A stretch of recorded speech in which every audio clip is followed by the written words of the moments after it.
brindarles una actualización de cómo ha escalado el conflicto armado con Hamas en estos últimos días. Hoy recibimos a Gabriel Chocrón, él es periodista venezolano e israelí, además asesor del Ministerio de Relaciones Exteriores de Israel, para que nos brinde su perspectiva sobre este conflicto. Buenos días, bienvenido y gracias por su tiempo.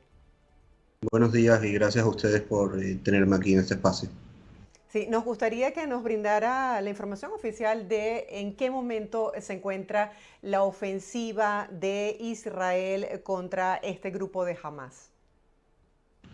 Sí, hemos visto ya en los últimos días cómo las fuerzas de defensa de Israel están actuando en el terreno de forma terrestre y también aérea dentro de la Franja de Gaza contra la infraestructura terrorista del Hamas. Vimos como, por ejemplo, ayer abatían a uno de los principales líderes de esta organización terrorista en su ala militar, que era de hecho el comandante de la unidad de misiles antitanque del Hamas, y así una enorme cantidad de terroristas del Hamas que han sido abatidos y neutralizados en los últimos días. Estamos hablando de una lucha que se está llevando a cabo dentro del territorio de Gaza, en la zona norte de la Franja de Gaza, que hay que recordar que durante las últimas 2 semanas prácticamente las fuerzas de defensa de Israel pidieron a la población civil en el norte de la Franja de Gaza que dejaran esa zona y se fueran hacia el sur de la Franja de Gaza para de esa forma evitar que estuvieran dentro de la zona de combate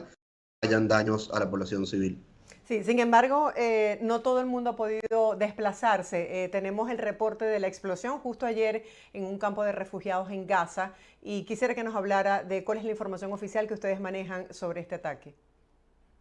En primer lugar, creo que es importante explicar, cuando usamos el término campo de refugiados, la gente se debe imaginar que estamos hablando de un campamento de refugiados que viven en carpas y que fueron desplazados hace días o meses, y sin embargo estamos hablando de una población que lleva prácticamente 2 décadas viviendo bajo un gobierno palestino, bajo una autoridad palestina, en un principio de la autoridad palestina y luego de la organización terrorista Hamas, que viven en edificios que tienen, digamos, viviendas fijas en ese lugar. Entonces llamarlo un campo de refugiados creo que ya es un primer error. En segundo lugar, hay que entender que lugares como Jebalia, que es el lugar del que se está hablando, era uno de los principales centros de comando de la organización terrorista Hamas dentro de la Franja de Gaza. Sabemos que ellos utilizan la infraestructura civil, zonas residenciales, y se esconden dentro de esas zonas residenciales para hacer ataques. Vimos como dentro de esa zona estaban lanzando cohetes contra Israel, tenían puestos de comando, y realmente la operación militar de Israel está centrada únicamente en acabar con la infraestructura terrorista del Hamas, y se hacen todos los esfuerzos posibles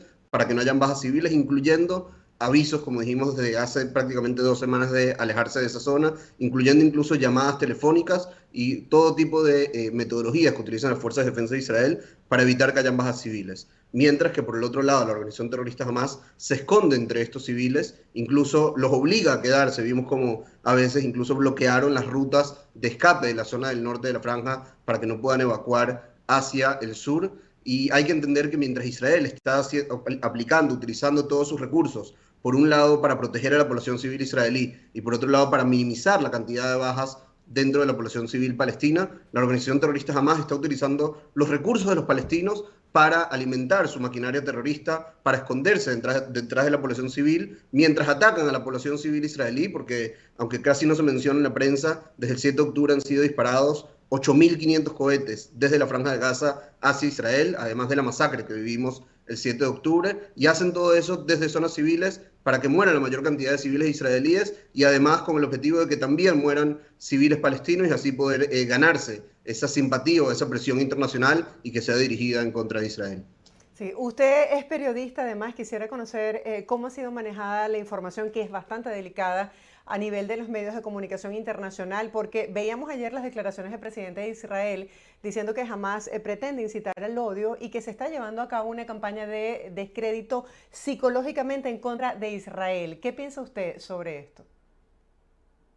Realmente hay que entender que estamos en una situación de conflicto que, cuando lo analizamos en términos occidentales, estamos alejándonos de la realidad. Estamos en una guerra entre un Estado democrático con valores occidentales, pero enfrente de eso tenemos una organización terrorista que tiene una ideología de odio, una ideología terrorista, una ideología que habla de la destrucción, de la eliminación de un país, como lo es Israel, y que habla abiertamente del exterminio de judíos. Ahora, ellos utilizan la narrativa occidental cuando hablan en inglés, cuando hablan a la prensa internacional para hablar de su victimización y de los daños que ellos sufren, pero cuando vemos que hablan en árabe, incluso con medios árabes fuera de los medios palestinos, y todavía más cuando hablan con la propia población civil palestina, el Hamas dice lo que realmente piensa. Vimos como, por ejemplo, el portavoz del Hamas dijo abiertamente que volverían a hacer la masacre que hicieron el 7 de octubre, la repetirían 1.000.000 de veces más, y que su objetivo final, su objetivo real, es exterminar, aniquilar al Estado de Israel. Entonces, cuando nosotros como medios de comunicación, como periodistas, estamos abordando este conflicto, hay que entender realmente que los actores principales en este conflicto, saber traducir sus palabras y entender sus intenciones. Un caso muy conocido, muy hablado en estos días, son las cifras que vienen desde la Franja de Gaza. Muchos medios internacionales están citando al Ministerio de Salud de Gaza como fuente oficial para las cifras que salen, y hay que entender también que este Ministerio de Salud es justamente controlado por la organización terrorista Hamas, que es quien intenta mostrar un panorama o una imagen en base a los intereses y en base a esta ideología de terror y de odio que ellos mismos abiertamente han difundido desde Gaza. Sí, por otro lado, hemos visto informaciones relacionadas con la Oficina de Derechos Humanos de la ONU. Ellos señalan que les preocupa los ataques contra lo que ellos denominan, me permito citar textualmente, campo de refugiados, porque ellos señalan que puede equivaler a crímenes de guerra. ¿Cuál es su análisis sobre esta advertencia que hace la ONU? Nuevamente, lamentablemente, incluso la ONU, y lo vimos la semana pasada en una resolución que se aprobó en la Asamblea General, ha sido tomada, secuestrada, podría decir inclusive, por esta narrativa impulsada por una organización terrorista. No es de extrañar que hoy en la ONU esté en el Alto Comisionado de Derechos Humanos un régimen como el régimen iraní, que es uno de los mayores violadores de derechos humanos a nivel mundial, y sin embargo está ahora en el Alto Comisionado de la ONU para Derechos Humanos. Entonces realmente tenemos que entender que cuando estamos en un conflicto de este tipo dentro de la región, entre una organización terrorista y Israel, nuestro enfoque tiene que ser realmente evaluar a cada uno de los actores por lo que realmente es. Ahora, respecto a crímenes de guerra, el Estado de Israel es un Estado, como cualquier Estado democrático, que se basa en el derecho internacional, que no comete crímenes de guerra. Obviamente estamos hablando de una situación de combate compleja. Como dijimos, hay civiles en la zona que fueron puestos de forma intencional en la línea de fuego por la organización terrorista Hamas, por lo cual sí hay bajas civiles, es innegable, y a nosotros obviamente acá en Israel nos duelen también las bajas civiles del lado palestino, pero nosotros somos quienes nos estamos rigiendo por el derecho internacional, mientras Hamas está cometiendo un doble crimen de guerra, porque está por un lado atacando a la población civil israelí, que es un primer crimen de guerra, y en segundo lugar está utilizando la infraestructura civil palestina para realizar estos ataques, y esto es un segundo crimen de guerra. Entonces recomendaría que quienes analizan este conflicto y quienes realmente levantan el dedo acusador hacia Israel, levanten realmente el dedo acusador hacia los verdaderamente responsables de esta situación, que es la organización terrorista Hamas. Gabriel, me gustaría que compartieras con la audiencia qué información se sabe hasta ahora sobre la posible devolución, que era un punto bien importante que tiene que ver con el éxito de esta campaña. Así es. Hoy incluso el portavoz de las Fuerzas de Defensa de Israel actualizó que el número de secuestrados es de más de 240 personas. Estamos hablando de bebés desde los 9 meses hasta ancianos de 85 años. Y para Israel realmente es un tema muy doloroso acá. Hay muchas familias que están esperando que sus seres queridos vuelvan y están haciendo campañas bastante importantes, tanto frente al gobierno de Israel como en el escenario internacional, para que estos rehenes vuelvan a su casa de forma inmediata. Hay que decir que quien tomó a estos rehenes, quien los tiene secuestrados, es la organización terrorista Hamas, y por eso entendemos que quienes son responsables de que estos rehenes sean liberados y que vuelvan a la casa es solamente la organización terrorista Hamas. Sin embargo, vimos cómo en los últimos días la Fuerza de Defensa de Israel hicieron operativos especiales en el terreno para liberar rehenes. Supimos de la liberación de una mujer soldado israelí que estaba secuestrada por el Hamas en Gaza y que fue liberada en una operación especial de un comando de las Fuerzas de Defensa de Israel y de la Agencia de Seguridad de Israel. Y seguramente, aunque no se habla de forma pública por el tema de la protección, de la seguridad de las fuerzas que están ahora en el terreno, parte de los operativos que se están realizando dentro de la Franja de Gaza son también para recuperar a estos rehenes. Entiendo. Gabriel, ¿qué ha pasado con la entrada de ayuda humanitaria a la población civil en la Franja de Gaza? Desde hace unos 12 días han entrado ya más de 300 camiones con ayuda humanitaria que han entrado a través del cruce de Rafah en Egipto y con el visto bueno de Israel e incluso con la revisión de Israel para asegurarse de que no entren en estos camiones armamento o otros materiales que puedan ser utilizados por el Hamas. Estamos hablando principalmente de agua, comida y alimentos o en general insumos médicos para ser utilizados por la población civil en Gaza. Israel está permitiendo este paso, pero también está dejando muy claro que si vemos que hay cualquier tipo de desvío de estos recursos nuevamente hacia la organización terrorista Hamas, Israel no va a permitir que sigan entrando camiones de ayuda humanitaria hacia la Franja de Gaza. ¿Se mantiene el cruce fronterizo para que las personas puedan salir, por ejemplo, por Rafah? Dicen que extranjeros están aprovechando este cruce para poder salir. Sí, así es. Hay hasta ahora varias decenas de extranjeros que han salido de la Franja de Gaza. También sabemos de alrededor de 100 o 120 palestinos civiles de Gaza que estaban heridos y que salieron a través de Rafah para recibir tratamiento médico en Egipto.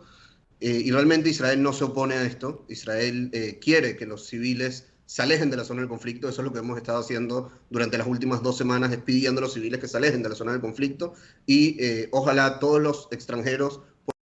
de la Franja de Gaza y hacia Egipto y también todos los civiles que están todavía en el norte de Gaza puedan evacuar e ir hacia la zona sur de la Franja. Organizaciones que defienden los derechos humanos han solicitado en nombre de la población civil un cese al fuego y sigue la avanzada terrestre. Quisiera que nos explicara un poco para tratar de entender en qué momento sería justo las condiciones necesarias como para que se dé un cese al fuego, si es que esto es viable. La posición oficial del gobierno israelí es de, en estos momentos, no un cese al fuego y de hecho, hasta el momento lo que hemos escuchado de los oficiales israelíes es que no va a haber un cese al fuego hasta que no se acabe estructura terrorista del Hamas. Hay que entender que acá pedir un cese al fuego es prácticamente pedirle a Israel que se rinda ante lo que hace esta organización terrorista. Es decir, ellos entraron a Israel el 7 de octubre, masacraron a 1.400 personas, hirieron a más de 4.000, secuestraron a más de 240 personas y luego entraron, volvieron a Gaza, se escondieron detrás de la población civil y el mundo, algunas organizaciones de derechos humanos le piden a Israel que haga un cese al fuego. Es decir, le piden a Israel que no se defienda ante esta agresión y que deje que el Hamas lo chantajee detrás de la población civil. Este tipo de modus operandi de una organización terrorista es un peligro no solamente para Israel. Esto sería un mensaje a todas las organizaciones terroristas en el mundo de hacer exactamente lo que hizo el Hamas, de masacrar, secuestrar, torturar, herir y luego ir y esconderse detrás de civiles y que el mundo los va a respaldar. Por eso la posición de Israel es tan decisiva de no un cese al fuego y la prioridad número uno de Israel es acabar con la infraestructura terrorista del Hamas. Algunos expertos han sugerido combinar operaciones militares con soluciones políticas, es decir, iniciar un proceso político que dé un camino hacia un Estado palestino y crear una alternativa viable para los palestinos frente a Hamas. ¿Qué piensa usted sobre lo que opinan algunos expertos? En realidad eso fue lo que intentamos hacer hace prácticamente 18 años. En el 2005, Israel se retiró por completo de la Franja de Gaza, en lo que se llama aquí la desconexión de la Franja de Gaza, retiró a todas sus tropas, retiró también o evacuó a casi 10.000 israelíes que vivían en esos momentos dentro de la franja, con el objetivo justamente de dar una mayor autonomía a los palestinos y que podamos seguir construyendo, seguir avanzando en el camino hacia la paz. Lamentablemente lo que recibimos fue que una organización terrorista como el Hamas subió al poder, tomó el control de la Franja de Gaza desde el año 2007 y desde ese momento han atacado constantemente a Israel. Entonces Israel está de acuerdo en una solución pacífica, ha estado de acuerdo con una solución pacífica desde hace décadas, pero para poder llegar a una solución pacífica lo primero que hay que hacer es acabar con aquellos que no quieren una solución pacífica y que dicen abiertamente que su objetivo es borrar a Israel del mapa. Y esa es justamente la organización terrorista Hamas, respaldada, como sabemos, por el régimen de Irán y por otras organizaciones terroristas que están en esta región.